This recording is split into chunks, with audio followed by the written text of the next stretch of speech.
Welcome back, brothers and sisters. I am Braden. This is Langley Outdoors, the place where we not only talk about what's going on in the gun world, our beautiful country, how we're going to fix this bad boy together. And hey, guys, quick question. Who had another autonomous zone on their bingo card for this week?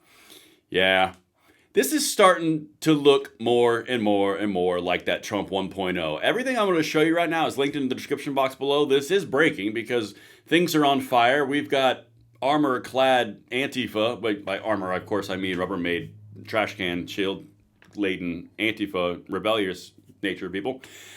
We've got police running away, and once again, everything's on fire. Everything will be linked in the description box below. Can't wait to hear what you guys think, and of course, make sure you hit that like button, subscribe to the channel, turn the notification bell on. You guys are responding so well, and I thank you for hitting that subscribe button, because, guys, I'm telling you, right now, having a YouTube channel in the freedom conservative space is like swimming with an anchor around your neck, because the unsubscribe algorithm is just going to town, man. So thank you guys all so much for jumping on. Make sure you are not getting unsubscribed. All right, let's get into the festivities of the day. So first of all, we can follow this, you and I together, on my X profile at Braden LOA. We have great conversation back and forth. Make sure you follow me over there. It's completely free, and you get to have a really good community conversation over there. I'm telling you, it's hilarious, and there's no guardrails, so it's incredible. All right, let's get into what we're going to talk about. So I'm sure that you guys remember the Chaz autonomous zone out in Washington in Trump's first term. You know, when the local police and local authorities didn't do anything, and they just let an entire 3-block radius of a United States city become occupied by what I would equate as terrorists. Well, now it looks like we're having a repeat. Now, when I did my video yesterday, and a lot of you guys watched that video, and thank you for that, about the gun and ammo sales that are skyrocketing because liberals are being afraid of the boogeyman that the media and the Democrats are creating, and the Trump and the fascists and all that kind of stuff.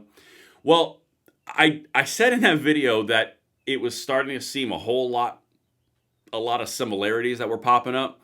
Yeah, like I said in the intro, 4 hours later, we've got a freaking Chaz chop popping off. Guys, if history is any guide on this, we're in for a bumpy 2 or 4 years. Okay, let's just get into this, because I want to show you what's happening. I'm going to kill the audio on this one, because there's no audio that's really important. But this is coming out of the University of Washington. So, per usual, we have things on fire, which is always a bonus. And then we have the armor-clad Antifa, what I would call terrorists, in Rubbermaid shields, because those are really effective. More stuff on fire, dumpsters on fire, basically cordoning off entire sections of the University of Washington's campus, demanding all these different things. I'm going to show you a few things in a second. But as you can see, doors are all barricaded, no fire safety there, graffiti popping off. This is the exact same thing that Antifa is known for. They did this in Trump 1.0, now they're doing it in Trump 2.0. The foot soldiers are freaking rolling, okay? Now, let me jump over to this. And again, this time we're going to play the audio, and I want to just play what these prepubescent revolutionaries are saying. Don't discount them. They are zealots, but you can mock them while you take them seriously.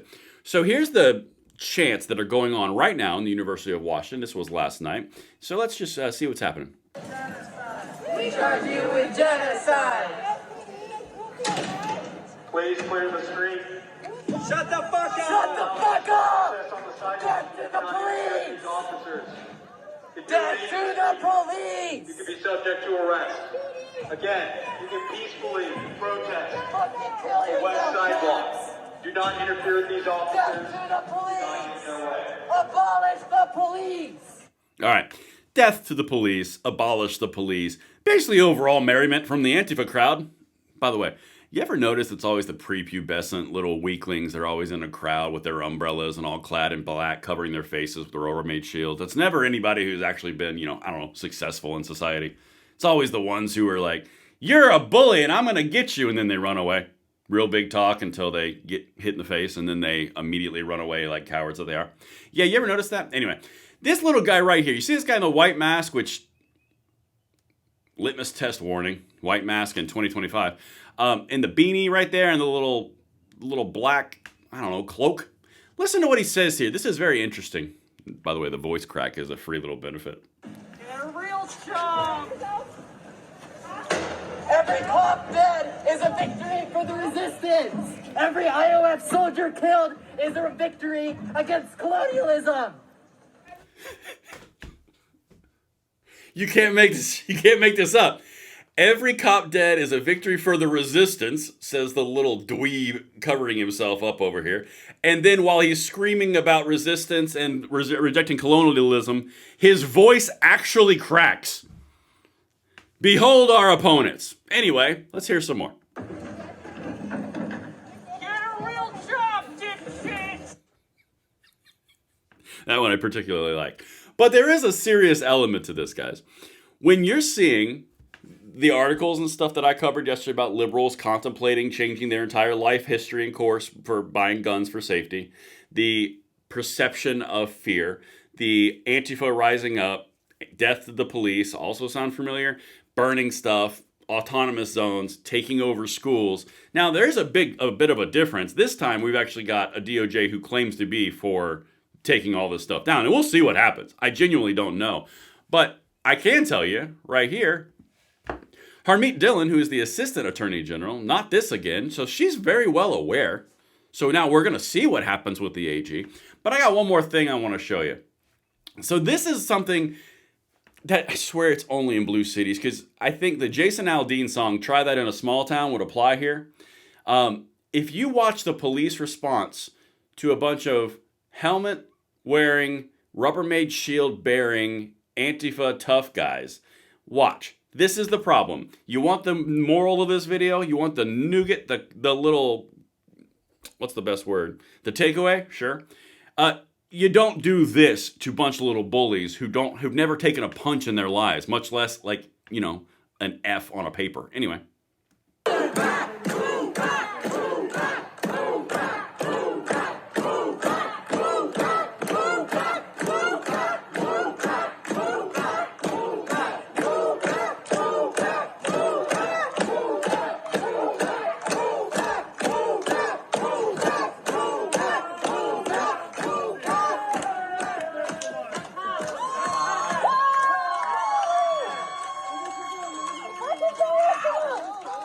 And there's some more effing kill yourself.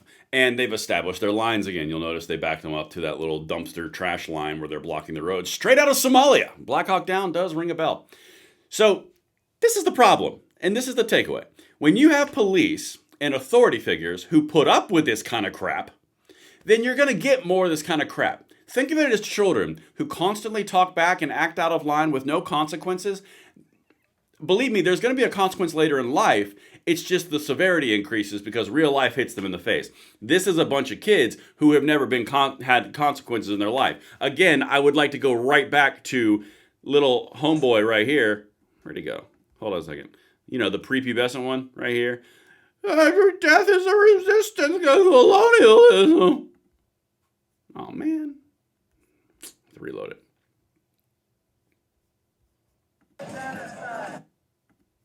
Death to the police! Abolish the police! Get a real job! Every cop dead is a victory for the resistance! Every IOF soldier killed is a victory against colonialism! Okay, sorry, I can't help it. If your balls haven't dropped yet, maybe you should put away your resistance attire. I don't know. But the bottom line here is, history is not only repeating, it's playing the exact same line by line. Guys, yesterday we're talking about liberals who are saying that we're going to violate our entire life principles and beliefs because of the desire for safety by buying a gun. And then today, we've got Antifa taking over autonomous zones in the exact same little prepubescent little punks who always hide behind crowds and liberalism. You notice how they don't do this in red cities, in red states, because we don't even need the police to handle this. We got this. And by the way, I don't mean violence. I just literally mean standing our ground and they'll back off. But this is where we're at right now. And we aren't even gotten into summer yet when everyone gets real antsy. Anyway, that's what I've got for you guys. Who had new autonomous zone and CHOP put up in Washington, D.C. on their bingo card? If you did, let me know if you think in the comments field below, and I will see you on the next one. I'm Braden. Later.